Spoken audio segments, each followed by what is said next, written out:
করে উত্তরবঙ্গে যখন ভোট হলো, বিমলদা এবং কনিনিকাদি পার্থদা, যে সব প্রায় শাসক এবং বিরোধী দু দলই আবির খেলায় মেতে উঠলো, জয় পেয়ে গেছেন তারা।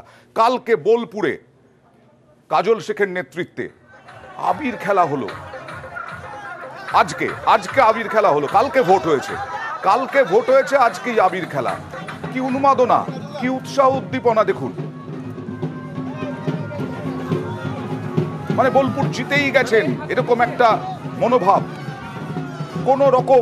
কোনো সন্দেহ নেই তাদের মধ্যে, এমন ভাবে আবির খেলছেন। আমার সঙ্গে এই মুহূর্তে রয়েছেন তৃণমূল কংগ্রেসের নেতা এবং বীরভূমের জেলা পরিষদ সভাধিপতি কাজল শেখ। কাজল বাবু, কি করে আপনারা এরকম আবির খেললেন? কি মানে কতটা এখন গ্যারান্টি পাচ্ছেন যে আপনারা জিতছেন? দেখুন, আমরা 365 দিন মানুষের সঙ্গে থাকি, মানুষের পাশে থাকি। স্বভাবতই বোলপুর লোকসভা কেন্দ্রে আমাদের যে মমতা বন্দ্যোপাধ্যায়, অভিষেক বন্দ্যোপাধ্যায় মনোনীত প্রার্থী অসিত মাল কমসে কম 2 থেকে 3 লক্ষ ভোটের ব্যবধানে জিতবে, এটা আমাদের দৃঢ় বিশ্বাস। এই বিষয়ে দ্বিমতের কোনো অবকাশ নেই। আচ্ছা, আর আরেকটা বলছি কাজল, যে আপনারা যে এই যে আবির খেলছেন, বিভিন্ন উৎসাহ উদ্দীপনা সব মানলাম, আপনার দাবি সব মানলাম, আপনাকে কালকে দেখলাম অন্য মুডে, একেবারে অনুব্রত মণ্ডল যেভাবে ভোট করাতেন সেইভাবে কন্ট্রোল রুম খুলে আপনি নির্দেশ দিচ্ছেন কে কোথায় কত এগোতে হবে, লিড ধরে রাখতে হবে।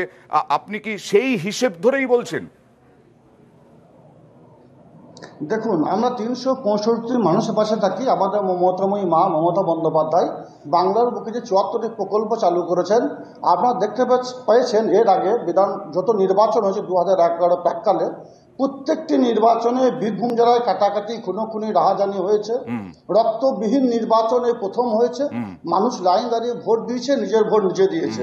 স্বভাবতই সেই নিরিখে যেভাবে মানুষের পাশে আমরা থেকেছি, মানুষের সুখ দুঃখ আপদ বিপদে, সেই নিরিখে আমরা বলতেই পারি আমরা যে দুটো লোকসভা নির্বাচন বীরভূমে, একটা বীরভূম লোকসভা কেন্দ্রের শতাব্দী রয়, তিনি 1 থেকে 2 লক্ষ ভোটের ব্যবধানে, এবং বোলপুর লোকসভা কেন্দ্রের অসিত মাল 2 থেকে 3 লক্ষ ভোটের ব্যবধানে অবশ্যই জিতবে। এই বিষয়ে ছিলেন না তো, আজকে তো কেষ্টদা ছিলেন না, গত কয়েক বছর ধরে কেষ্টদা নেই, তারপরেও এইরকম ফল হবে। কিন্তু টিম অনুব্রত কেষ্টদার, আমরা আমাদের রাজনৈতিক গুরু, আমাদের রাজনৈতিক অভিভাবক কেষ্টদা, তার হাত ধরে আমাদের রাজনৈতিক জীবনের পথ চলা শুরু। তিনি বীরভূম জেলায় যে টিম তৈরি করে গেছেন, বিধায়ক থেকে ব্লক প্রেসিডেন্ট থেকে শুরু করে অঞ্চল প্রেসিডেন্ট, বুথ প্রেসিডেন্ট, তারা সকলে মিলিতভাবে সংঘবদ্ধভাবে কাজ করে। তাছাড়া বীরভূম জেলার দায়িত্বে আমাদের স্বয়ং দলনেত্রী মমতা বন্দ্যোপাধ্যায় আছেন এবং যুবরাজ অভিষেক বন্দ্যোপাধ্যায় বারবার বীরভূম এসে বীরভূমবাসীকে, আমরা যারা কর্মী আছি, আমাদেরকে বিভিন্ন সময় গাইডলাইন তিনি দিয়ে দিয়েছেন। সর্বত আমার একটা আপনার সঙ্গে কেষ্টদার কোট আনকোট সুসম্পর্কের কথা সবাই জানেন রাজনৈতিক মহলে। আপনি কি এইটা মানে কেষ্টদার যে প্রভাব প্রতিপত্তি ছিল সেইটা কি আপনি আরেকটু তৃণমূল কর্মীদের মধ্যে দেখানোর জন্যই কি আবির খেলা, উৎসাহ উদ্দীপনা? দেখুন, আবির খেলা ব্যাপারটা, যেহেতু বিগত যে নির্বাচনগুলো হয়েছে, আগেই বলছি আরেকবার বলছি, যে নির্বাচনগুলো হয়েছে সেই নির্বাচনগুলোতে কাটাকাটি, খুনোখুনি, রাহাজানি হয়নি, এমন নির্বাচন হয়নি, রক্তবিহীন নির্বাচন। সর্বতই মানুষের মধ্যে একটা উদ্দাম, একটা উচ্ছ্বাস কাজ করেছে, আবেগ কাজ করেছে। তার জন্য নানুর বিধানসভা বীরভূম জেলার প্রত্যেকটি প্রান্তের মানুষ এসে আজকে নিজেরাই আবির খেলেছে, আবির খেলায় মত্ত হয়েছে। কিন্তু আপনি আপনি আপনি এই দেখানোর কিছু নেই, আপনার প্রভাব প্রতিপত্তিতে দেখানোর কিছু আছে এটার মধ্যে, অনেকে বলছেন। দেখুন, দেখানোর কিছু নেই, মানুষ তো বুঝতে পারছে বীরভূম জেলার মানুষ মমতা বন্দ্যোপাধ্যায়ের সঙ্গে আছে।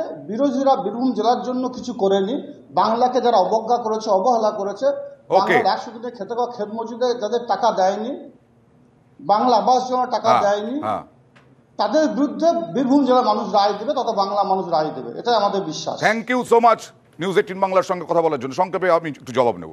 না, কেউ যদি একটা রক্তপাতহীন নির্বাচন হওয়ার জন্য আবির টাবির খেলে আমার কিচ্ছু আপত্তি নেই, এর দ্বারা তিনি তো কিন্তু 2 লক্ষ 3 লক্ষ 1 বলি সে লক্ষ ভোটে 10 লক্ষ জিতবেন। বলুন না 20 লক্ষ বলুন না, এরা এই দেশে তো এই রাজ্যে তো দেখেছি আরামবাগে একজন কত লক্ষ 5 লক্ষ 6 লক্ষ ভোটে অনিল জিতলেন বসুর CPM কথা -এ। বলছেন। তিনি এখন কোথায়, ওখানে সিপিএমই বা কোথায়? আমি শুধু একটা কথা বলি, তিনি যদি শান্তিপূর্ণ নির্বাচনের জন্য আবির খেলেন আমার আপত্তি নেই, আচ্ছা। কিন্তু এটাও ঠিক যে বীরভূমে এতদিন রক্ত ঝরত, মারামারি হতো, উনি নিজেই স্বীকার করলেন, উনি নিজেই একজনকে যুবরাজ বলে সম্বোধন করলেন, অর্থাৎ বোঝাই যাচ্ছে এ রাজ্যে রাজতন্ত্র ওনারা প্রায় প্রতিষ্ঠা করে Okay. ফেলেছেন। আরো আছে, হ্যাঁ। একটু বলতে দাও।